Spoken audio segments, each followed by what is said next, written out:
class today. So let me start sharing my screen. We're going to begin with, well, I have the homework on the screen, but I'm going to begin with a couple of review questions first, actually. So last week we talked about Python strings. We started talking about it, but we'll be continuing this week. But I just wanted to make sure we kind of got the baseline down. So here it's kind of, it looks like all one thing, but I want to do these step by step. And so first I have how to make a string variable, right? We said that you can make strings with single quotes or double quotes. In this case, I did single quotes. The string is just A, B, C, D, E, F, G, right? Nothing very special about it. Then the most important thing I want to make sure people understand is these square bracket notation that we introduced last week. And it's how to access things, characters, or parts of your string. And so I began with kind of maybe a trickier one than the others, actually. But here I say print my string and then square bracket -1. So does anyone remember what -1 means or what this will print out, this first line? If you want to give an answer in the chat or speak up, both are good ways. So Lucy says M. I want to get maybe, let's say, 3 answers in the chat. Or A, G. So we have A and G. Jesse says F. Jonathan says F. So we have a variety of answers, which is exciting. Right now, F looks to be the winner because we have 2 votes. Does anyone else want to give a vote for an answer before I explain the answer? All right, so I will say that of these answers, Eric has the right answer. It's going to be G. And so I think I understand the F's and the A's, which are good. So I'm glad no one said stuff in the middle, right? I'm particularly glad no one said B, but like those are all good answers, A, F, and G. So this square bracket notation, we're accessing a string based on an index. And so I introduced the concept of indexes last week. Indexes is just a way of giving every single character in your string a position, a number associated with it. And we said that the special thing that you have to remember is that indices start at 0. So this letter A has index 0. It doesn't have index 1. So the first character does not have index 1. It has index 0. Right? And then B has 1, C has 2, so on, so on, so on, like that. Right? However, the reason why this first one is a little bit tricky is there's also negative indexing. And so negative indexing is useful when you want to work with the end of the string, right? Because positive indexes are really useful for like, it's really easy for things at the start of the string. You know, it's just 0 or 1 or something like that. But the end of the string kind of depends on how long it is and kind of takes a little bit of steps. So we have negative indexing to make things a little bit easier to access things at the end of the string. So negative indexes start at the end of the string. And it is a little bit weird. So -1 is actually the last character. One way you can think of it is like A is index 0, right? And so if we go back where -1 is, we just wrap around and end up at G, right? F is going to be -2, E is going to be -3, so on, so on, so on. Right. And so I think hopefully that's a little bit clearer now. The next 3 examples, they're all kind of similar to each other, but they are going one step beyond string indexing. So now we're doing string slices because now we have 2 indices, right? Now it's not just one number inside the square brackets. Now I have 2 numbers separated by a colon, right? I have my string square brackets 2:4. So does anyone think they know what this is going to print out? Again, no worries if you give an incorrect answer. We're here to learn. So what does 2:4? What does that mean?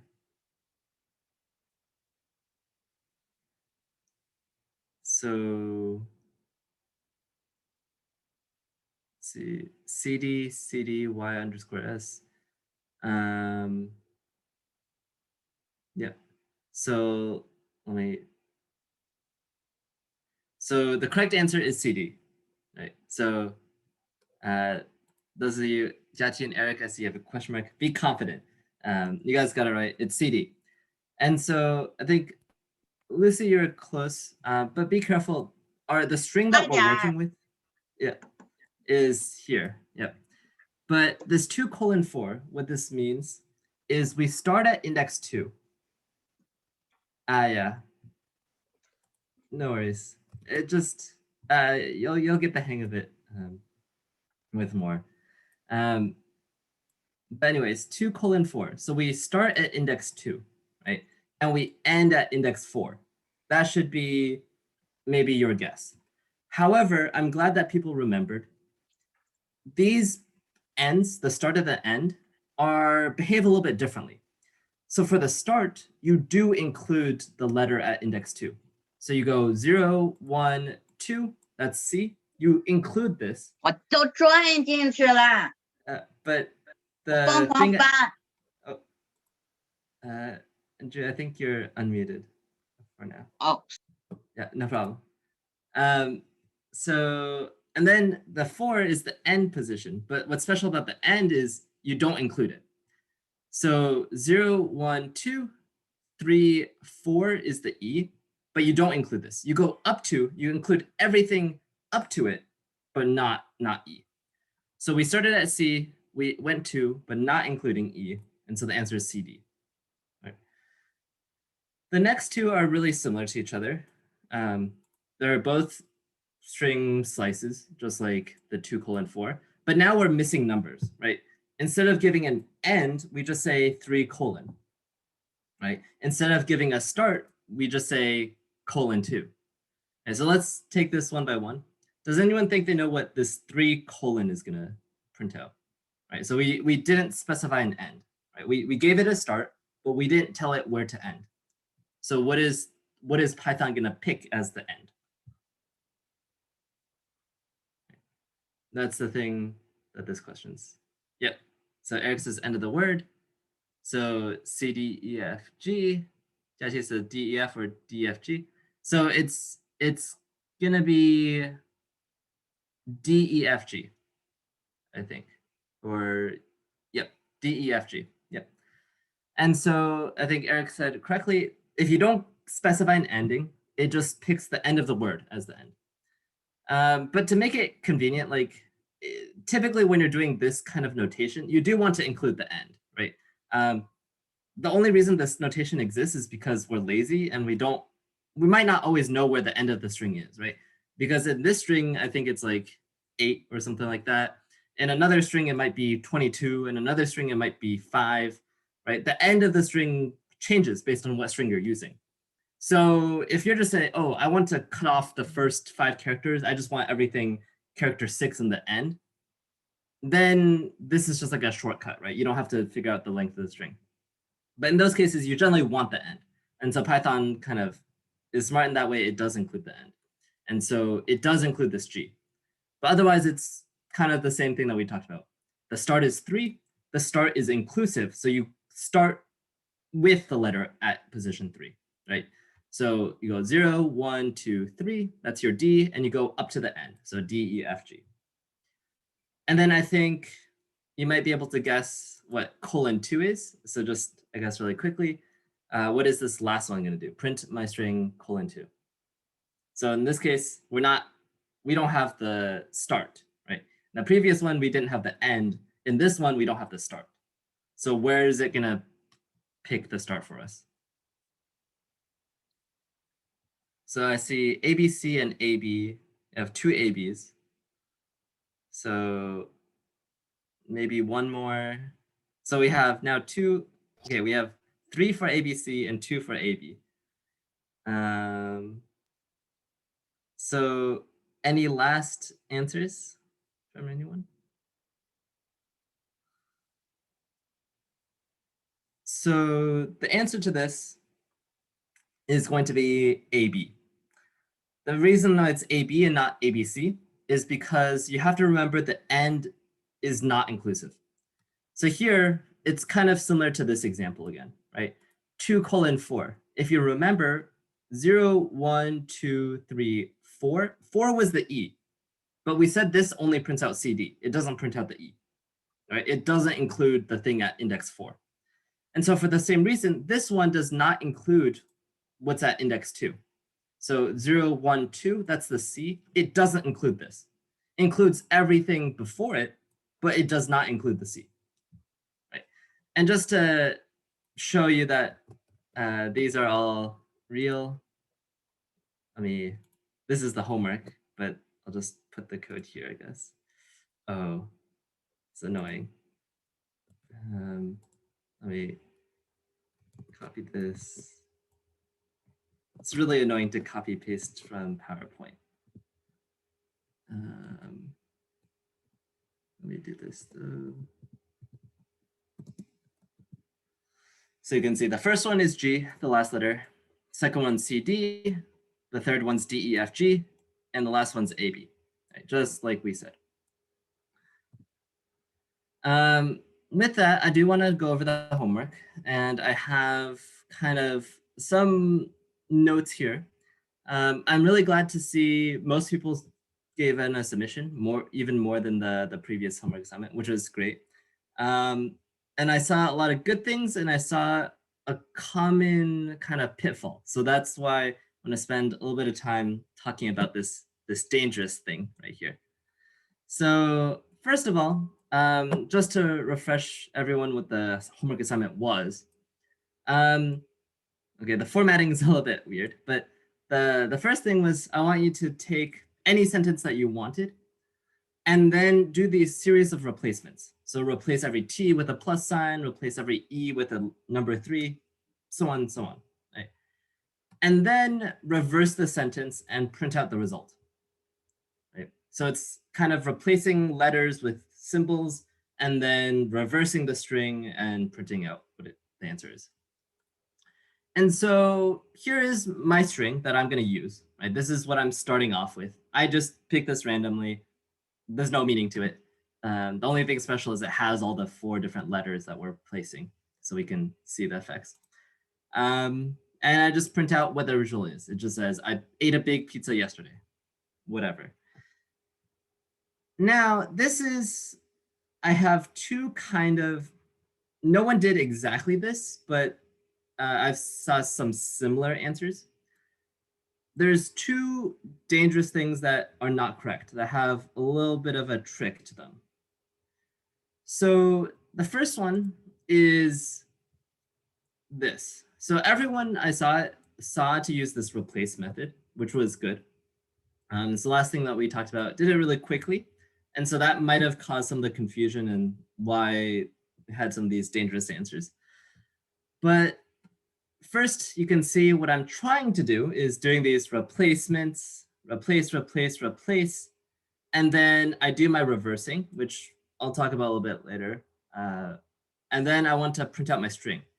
But if I go and run this code and I print out what my string is, I see none of that code here did anything, right? This is just the same as I started with. I didn't do any of the replacing. I didn't do any of the reversing. So what happened, right? I guess really quickly, does anyone want to put into chat or explain to the class if you understand why this doesn't work? What's the reason? Of course, I will explain it if no one wants to. But I'm just curious if anyone knows why this is kind of wrong. Yeah, so Lucy says, I think you didn't save it. That's the right idea. So these replacements, yeah, so that's also correct, Eric. So these replacement functions, right? When I do mystring.replace T with a plus sign, these these don't modify the string, right? So I have my string variable, It stores my original string. I call replace, but the trick is it actually doesn't modify the string, right? It keeps the original. It doesn't touch it at all. All it does is give you a new string for you to work with.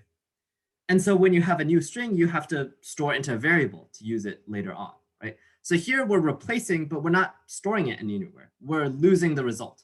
So all of these replacing, all of these reversing, they happen, but then they're not carried forward because they're just lost. You don't assign them to a new variable. And so that's why it stays the original string right here. Yep. And so that brings us to, if you're not careful, this is another thing that I saw kind of similar.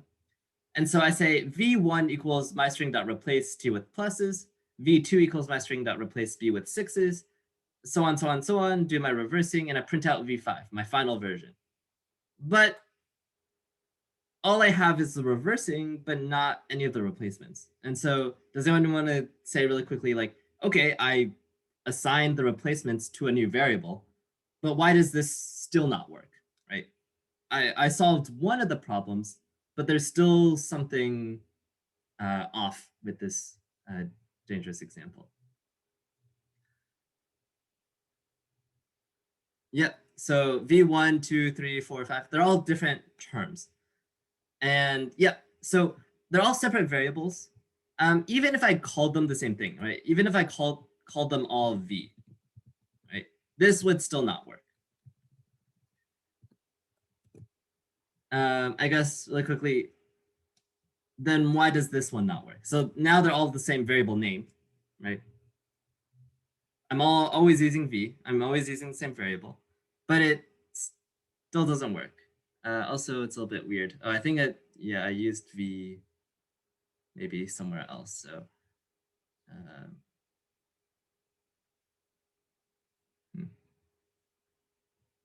I think I have to run this again. Yeah, so it still is only reversing and not doing the replacements. So why is this? I'm using a variable. The variables are all the same name. What's wrong?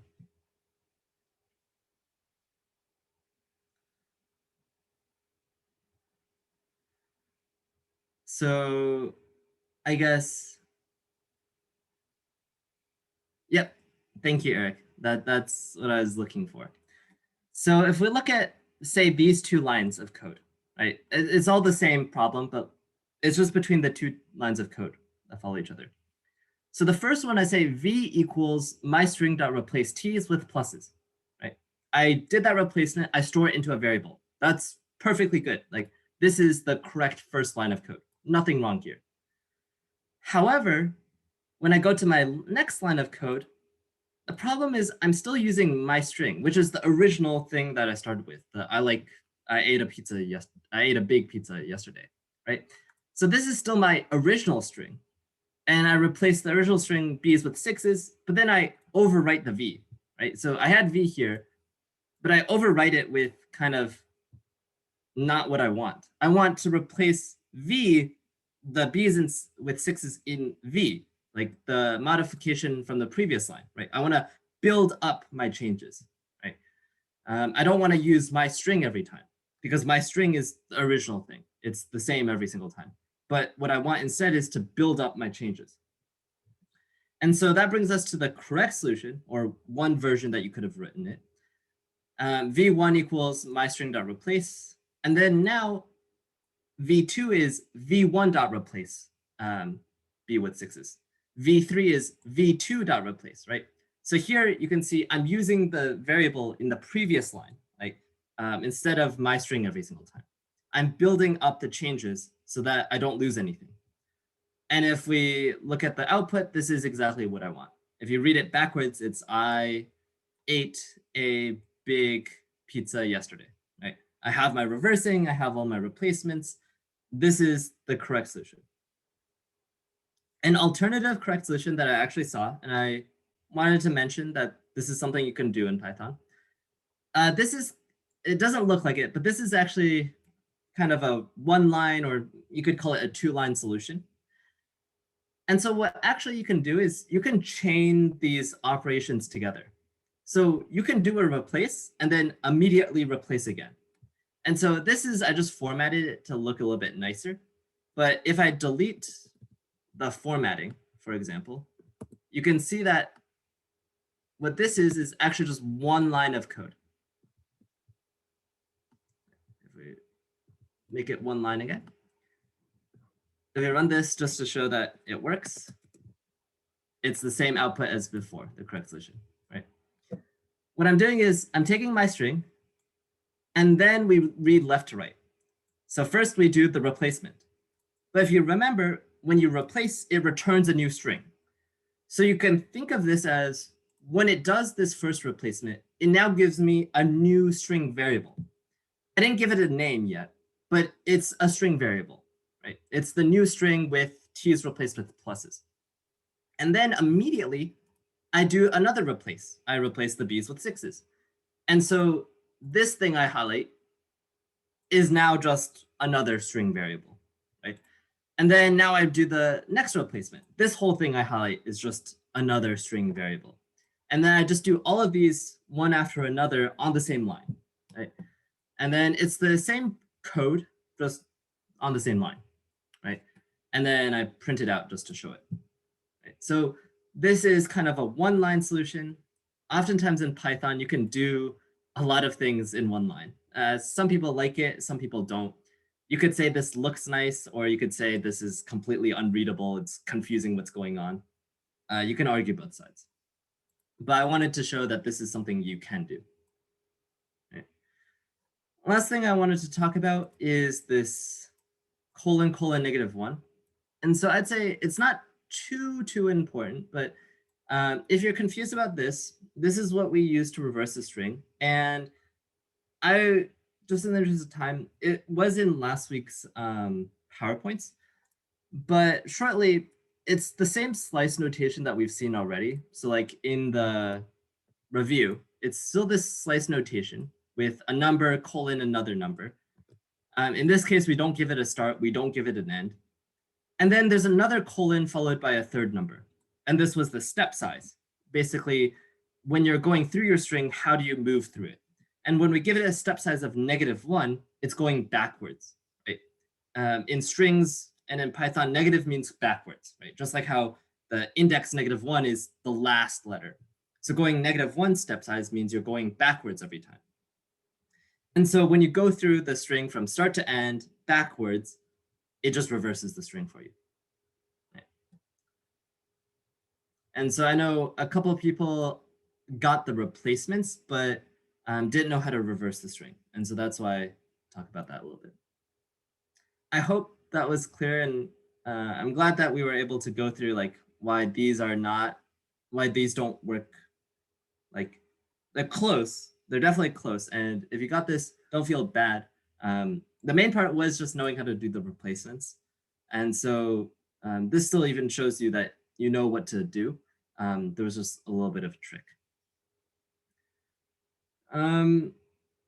With that, if anyone has any more questions about this, I'd be happy to answer them now. As a reminder, this will be posted along with this week's slides. So if you want to look at this file during the week on your own time, feel free to. You can even reach out to me through email if you have any questions.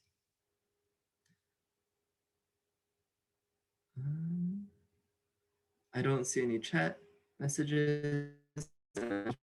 So I'm gonna go to the PowerPoint.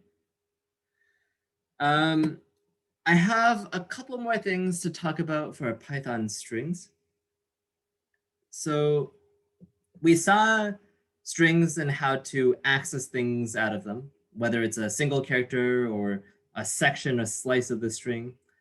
We also saw the replace function, which works with strings to give you new strings. I want to talk about a couple more Python functions that work with strings, and I'm going to go over these quickly because they're like, once you learn one, figuring out how the rest of them work is like, it makes a lot more sense. And so since we already know how replace works, right? You have a string variable dot replace, and then you give it some inputs, and it gives you a new string in return. all of these, well, most of these function in a similar way. I say that, but the first one is the only one that's a little bit different. So this one is the only one that looks a little bit different. So you just have to bear with it. But it's a very, very, very, very useful function. There's a built-in Python function that finds the length of a string. Actually, it gives you the length of really anything, but we're just going to use it for strings right now because that's what we know. And so if you want to know how long a string is, you just say len the string, right? So for example, let me make a new Colab notebook really quick. Colab notebook. The reason why this one looks a little bit different is because the len function is not only used with strings, and it's a Python thing, not a string thing. So what I mean by that is, let's say my string or str equals hello world. That's my string variable. I can say print len my string. And when I do this, apparently the length of it is 12. And so if I add like an exclamation mark, you can see the length is now 13. Right? It's very simple. It just returns how many characters there are.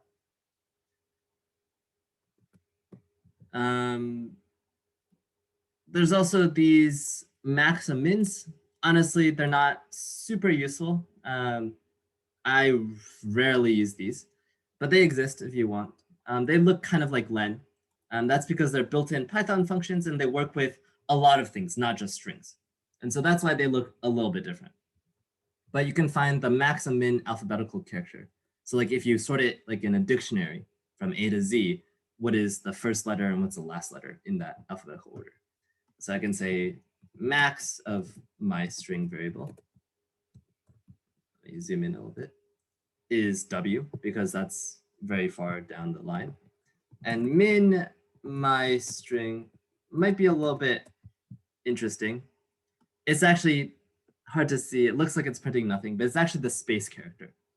And if I didn't have a space character, it should be the exclamation mark, I think. Yeah, exclamation mark. And so that's just because like symbols are usually sorted before letters are. Right? So in terms of how things are ordered, you have all your symbols first, and then you have your letters, typically. Other than len, which is the one that you should definitely remember, of all of these, this is probably the most useful one. But we also have count. And so count looks like replace. So you have a string variable. In this case, it's the string hello. And you do the string dot count, and then whatever you want to count, how many there are of. So here we're counting the number of L's in our string. And clearly our string has 2 L's. This is going to print out 2. In my case, hello world, I can do it again. I can do my string dot count, and then I want to also count L's.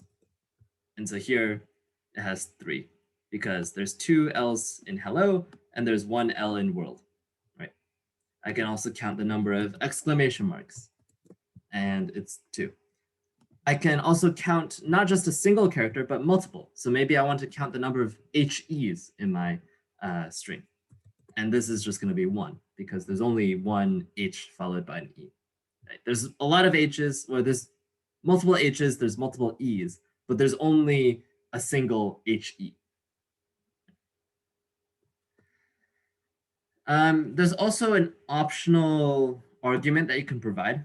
So the most simple way to use it is just dot count and whatever you want to count. But you can also choose where to start and stop looking.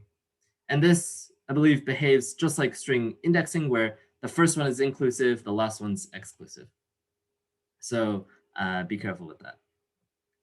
But you have your string, and you can do string.count I, and now you're only looking between index 2, 0, 1, 2, up to index 8, 3, 4, 5, 6, 7, 8. And so let me just double check this. If I take this and try to copy it into my notebook and see what this prints out. Oh, Yeah, sometimes when you copy paste, you're going to have these issues where sometimes quotation marks are a little bit messed up. But if I paste it here like this, if you want to copy this into your own notebook, it should work. And here it only prints out 1. Even though there's 3 i's in this whole string, one of them is before index 2, right? This is index 1, so this is not in the range. And this I is actually at index 8, but we're stopping at index 8, right? And the end is not inclusive. It doesn't include the end, right? So it doesn't count this, right? Even though this is at index 8 and this is at 8, it doesn't count it.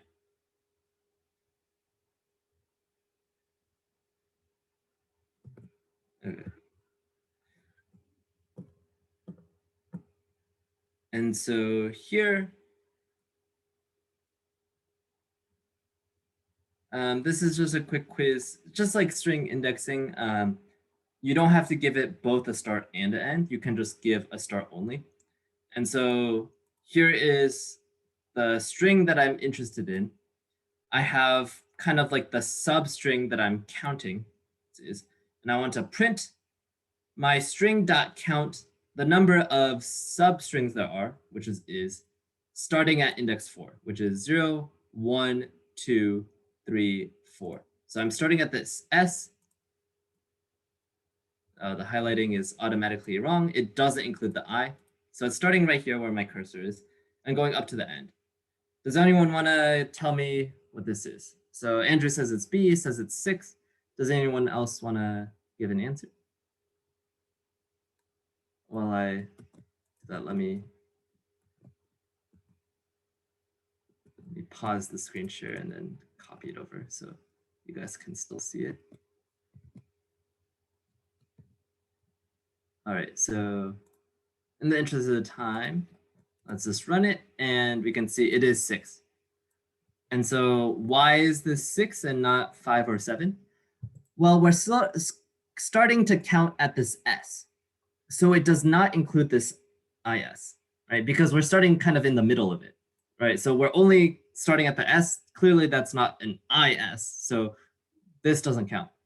And we go through this, we find one IS here, another IS there, a third one here. So we have 3 so far. And then we have 5,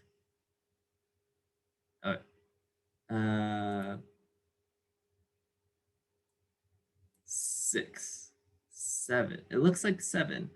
Although I think I've ran through this again. Yeah, so I must have miscounted somehow. There's 3 here and there's 3 here. I know the answer is correct. Python is never wrong. I had a miscounting myself. But there's 3 ISs here and there's 3 ISs there. So it's 6.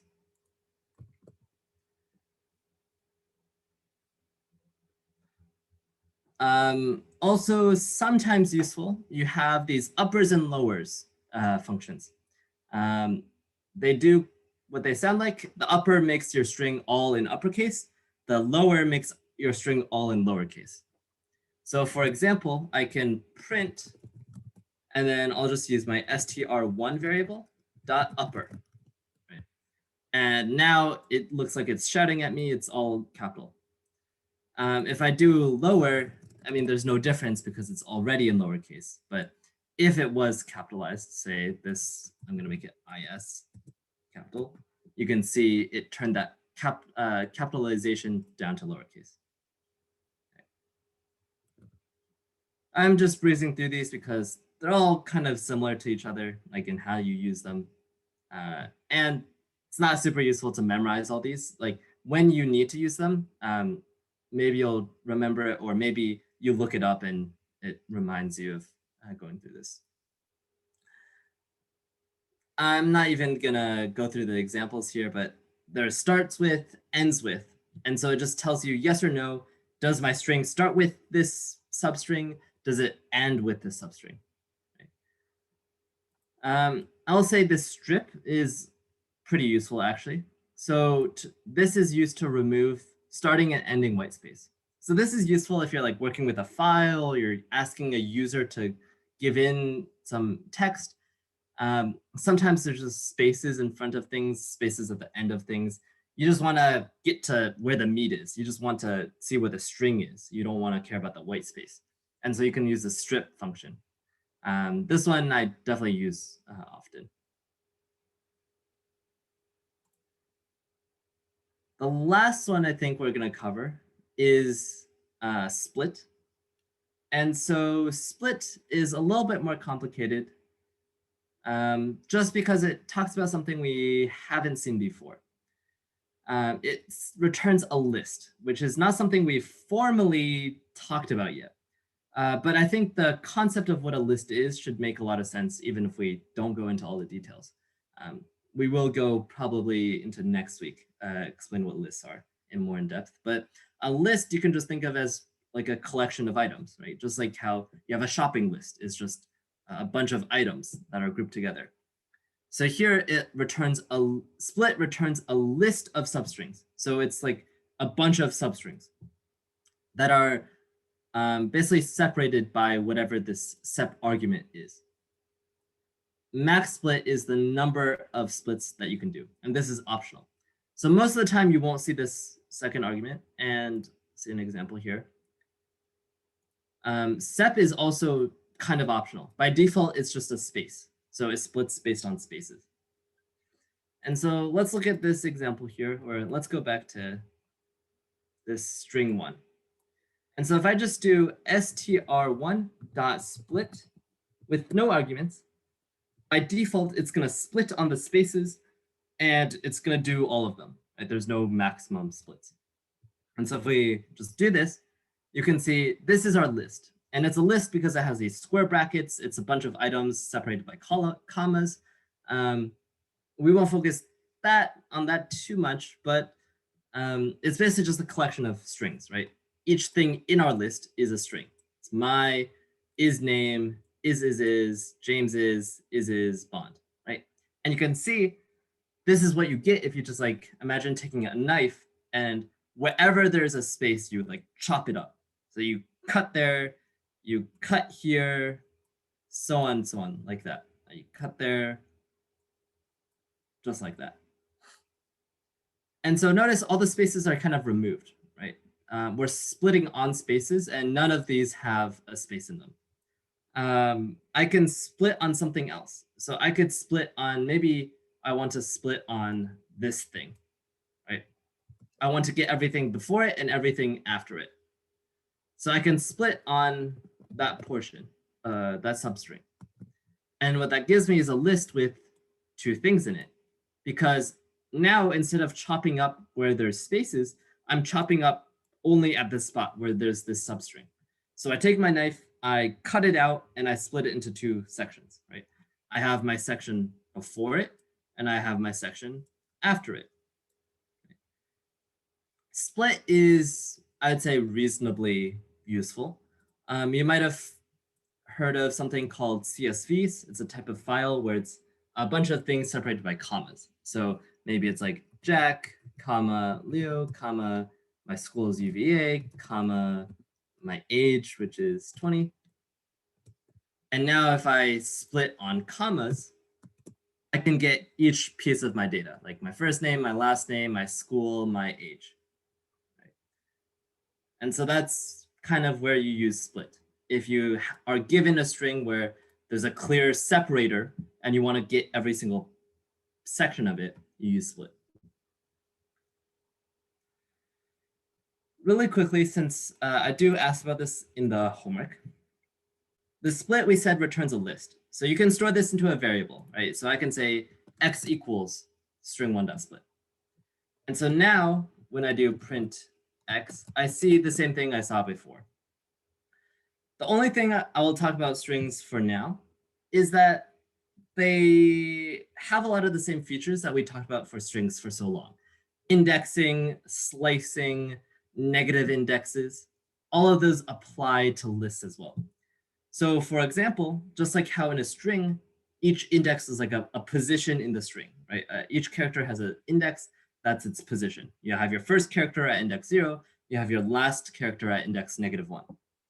So for a list, it's the same thing. The first thing in our list is index 0. So I can do print, and then to do indexes, I use the square brackets. So x square bracket 0. And this accesses the first thing in our list, Jack.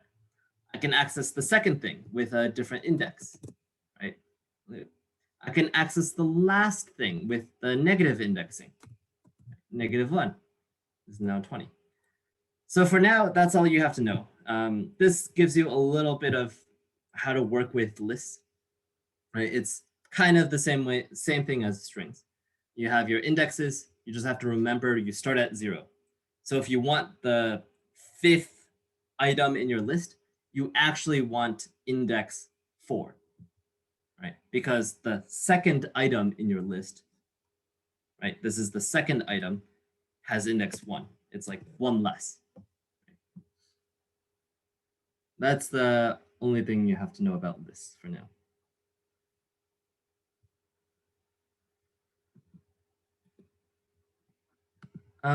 I do have kind of a few quiz questions, but this one is kind of like the review, so I'm gonna skip this one. But although the second one is still like the review, it's a little bit trickier. So I want to go over this one. So I guess I will just take answers in the chat. So I won't set up a straw poll, but I'll just take answers in the chat, and I'll wait for at least 3, depending on how many I see in the chat. So Andrew says A, Eric says A.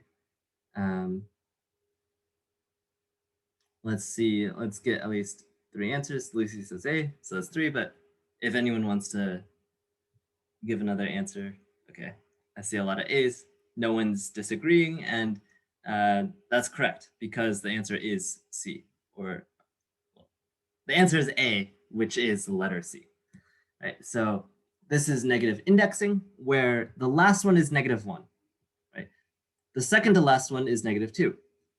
And then the third to last one is -3, right? So the easiest way to do this is literally just count backwards. So 1, 2, 3, and C is your answer. This one is slightly trickier. So index, I'm not sure if I talked about this last week, but what it does is it just takes in a substring. So this could be a character, it could be multiple characters, and it just gives you where the index is, right? So this is the reverse of our square brackets, right? Our square brackets, you give it a number and it gives you a letter. Here, we're giving a letter and then getting a number back, right? We're giving it a character and it's giving us the index of it. So now, does anyone want to give an answer to this? So Lucy says D. While we're talking about it, the only tricky thing about this is this multiplication should look maybe a little bit weird. Okay, so Andrew also says D. Ethan says D. All right.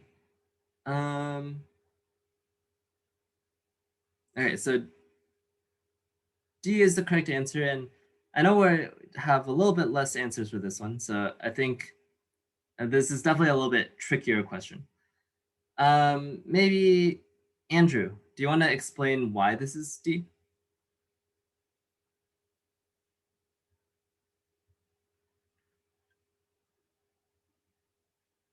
If you could unmute, or if you want to type out the answer in chat.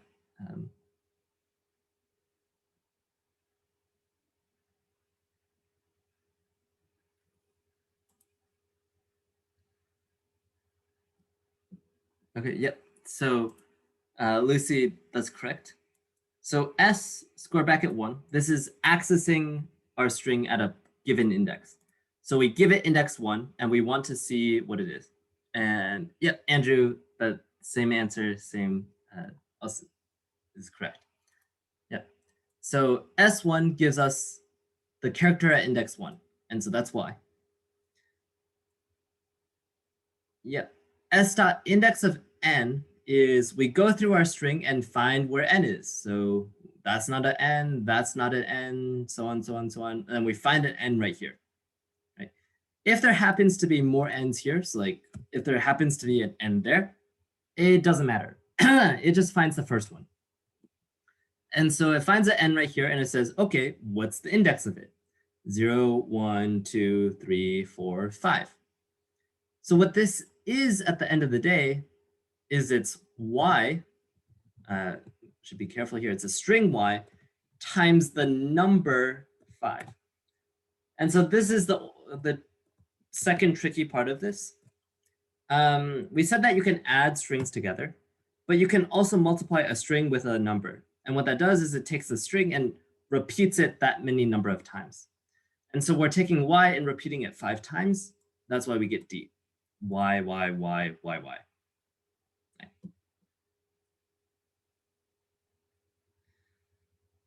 So the last thing I'll talk about strings, and that should make some of the stuff that we talked about earlier maybe make a little bit more sense, is this idea that strings are immutable.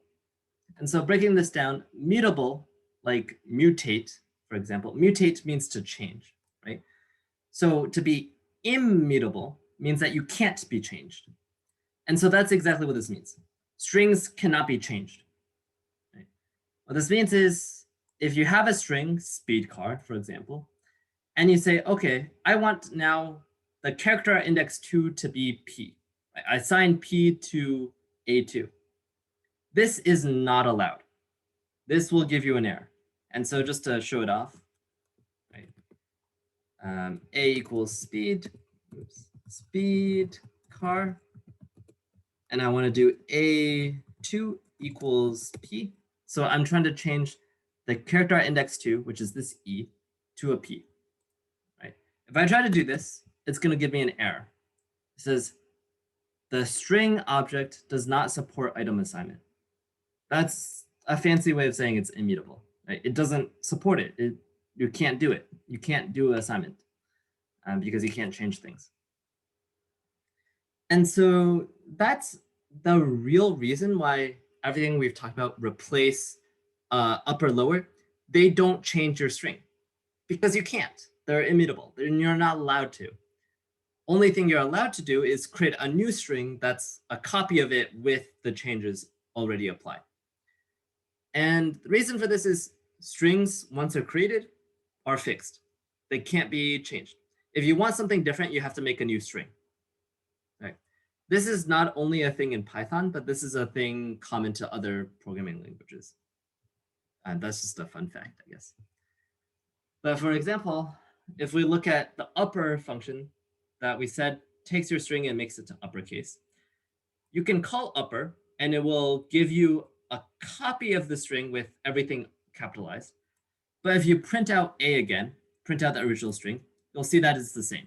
It doesn't change it because you can't change it, right? This is exactly the dangerous pitfall that we talked about in the homework, the replacements. You can't just do myString.replace T with pluses. You have to store it somewhere because it doesn't actually modify your string. It can't. Right?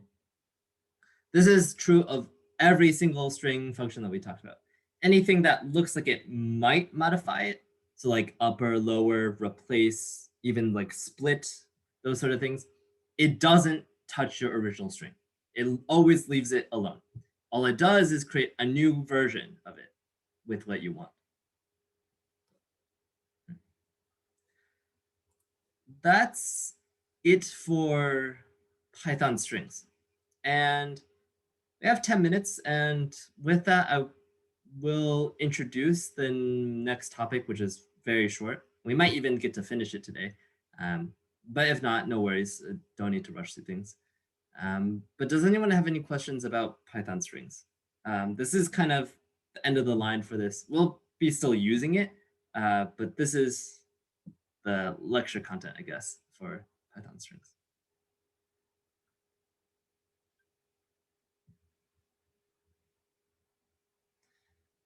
All right. As a reminder, I am available in class anytime with any questions, as well as out of class.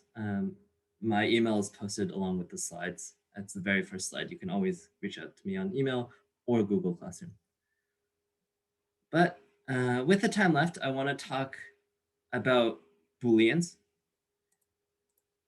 And so it's a little bit random to talk about it now, but we just finished up talking about Python strings, which is a data type. Strings are a type of variable. Booleans are just another type of variable. It's a lot simpler, and that's why it's a short unit. The reason why it's so simple is there's only two Booleans that exist, true and false.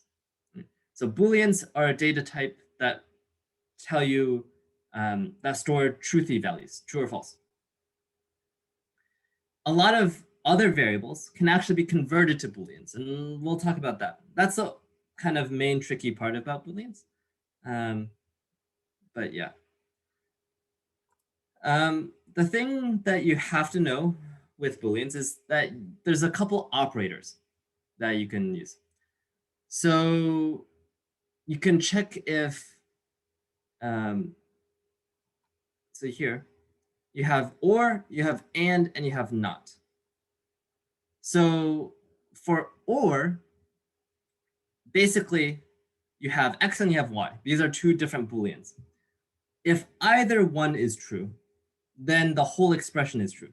So if either x or y is true, then x or y, the whole expression, is treated as true. So in this case, if x is true and y is false, you have true or false. Well, one of them is true, so you're good. The whole thing is true. On the other side, it's almost like the opposite. You have and, x and y. In this case, you have to have both sides to be true for the whole expression to be true. So in the case of x equals true and y equals false, well, you have true and false. Well, one side is true, but the other is false. So you're no good, right? This whole thing is false, right? Just because one thing is false, the whole thing is false. So that's why they're or and are kind of opposites. Or is like very lenient. As long as one of them is good, you're good entirely. And is a lot stricter. You can't just have one to be true. You have to have both sides to be true. The last operation is a little bit different. It doesn't take in two things. It only takes in one, and that's the not operator. What the not does is it just flips whatever you're noting. So if you say not x, it just flips whatever x is. Here, x is true, so not x is false. If x was false, not x would be true. Right? It's just very simple, just like a toggle. Yes or no, you flip it. You also have ways of getting Boolean variables. And so a lot of these are comparison operators. They should look familiar in like a math class. You have less than, you have greater than. You have less than or equal to, greater than or equal to. And so these like less than or equal to, greater than or equal to, since we don't have a key on our keyboard for it, we just combine a less than symbol with an equal symbol, and that's less than or equal to. And so what I mean by this is, let's say x equals 5 greater than 7. Clearly 5 is not greater than 7, but this is not going to give me an error, right? What it does is it takes this and it says, is 5 greater than 7? Well, it's not. And so this is false. And it stores false into x. And I can print x. This is false. I can do kind of the opposite. So y equals 5 less than or equal to 7. Okay. And so if I print y, this is going to give me true.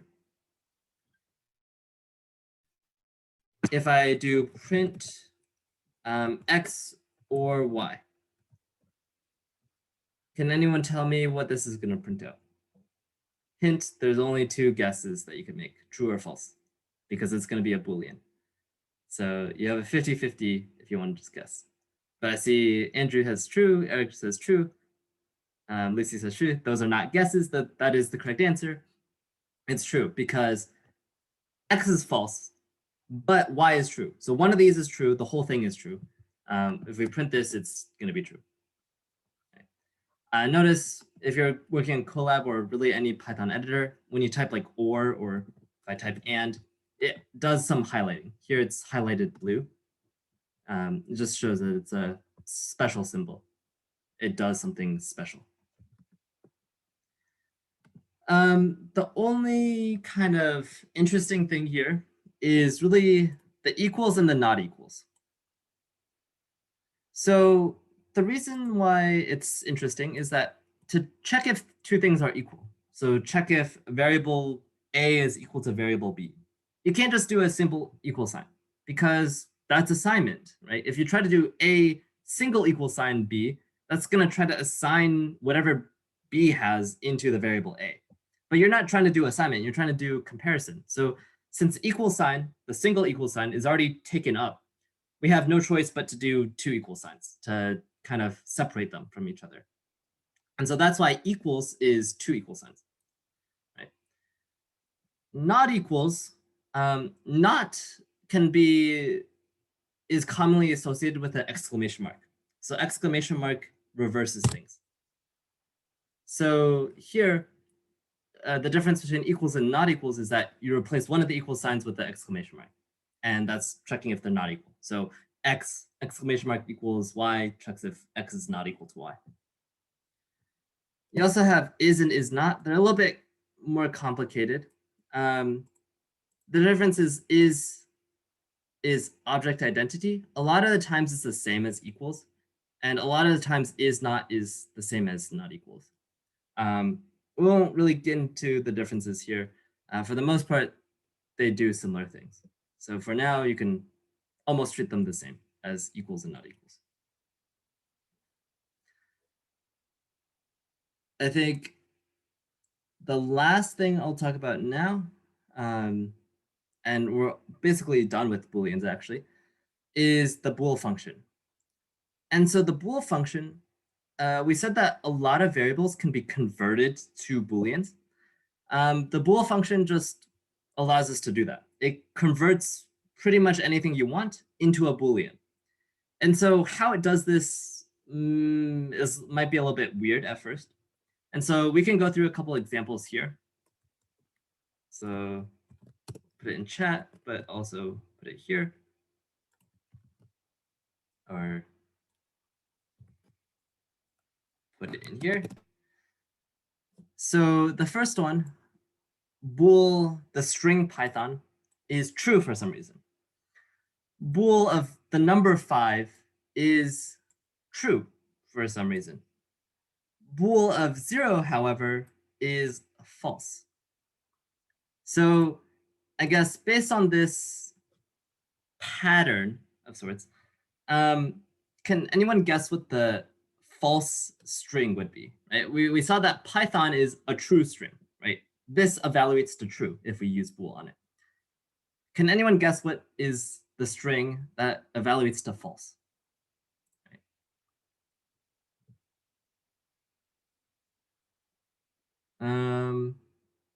I'm not sure what your answer means, Andrew. So like, I guess what I'm trying to ask is if I do print bool, and I have a string and I want to put something in here, what do I put to make it false? All right, so if I put D, it's going to be true. If I print Jack, it's going to be true. So if I put 0, that's a good guess. It's still true though. So it's kind of a trick question. So actually, the answer is nothing. So those are some good guesses I see in chat, but actually the answer is nothing, right? So the nothing string is false. And I think, yeah, Lucy, you kind of summarized this pattern, quote unquote.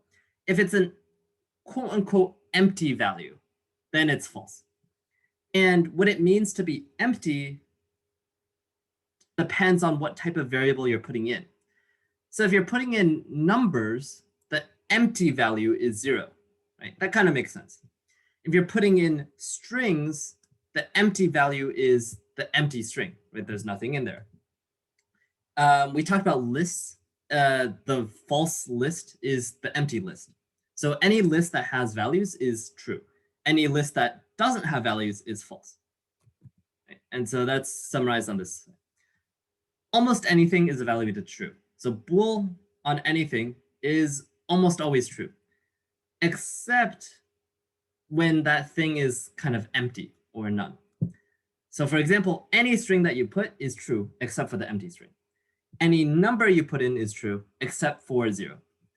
And so last one is things that we haven't really talked about yet, but we will get to. Any list, tuple, set, and dictionary are true except if they're empty, they don't hold anything, right? And so this is really, it's like kind of used in tricks. Like I said, Python has a lot of tricks to make things compact, like one-line codes.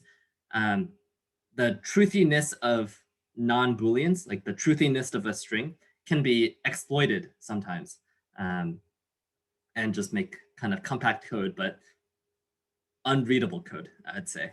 Like it's really hard to understand if you don't know what's going on. With that though, skipping this, going straight to the homework. And so for the homework, it shouldn't be too involved, but maybe a little bit more thinking than the previous ones. There's two parts to it. So everything's still involving strings. That's because we just wrapped up strings today. The first step, kind of the setup, is you need to pick a quote, or really any sentence. I just said a quote to make it more fun, but any string that you want. And store that into a variable.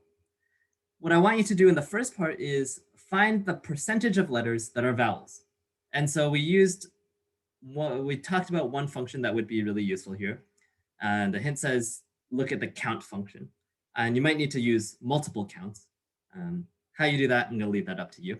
But I would just want the percentage of letters that are vowels. So maybe that's like 1/2, maybe that's 1/3, maybe that's 0.267, I don't know. You can leave it as decimal, you can format it as a percent, it's up to you.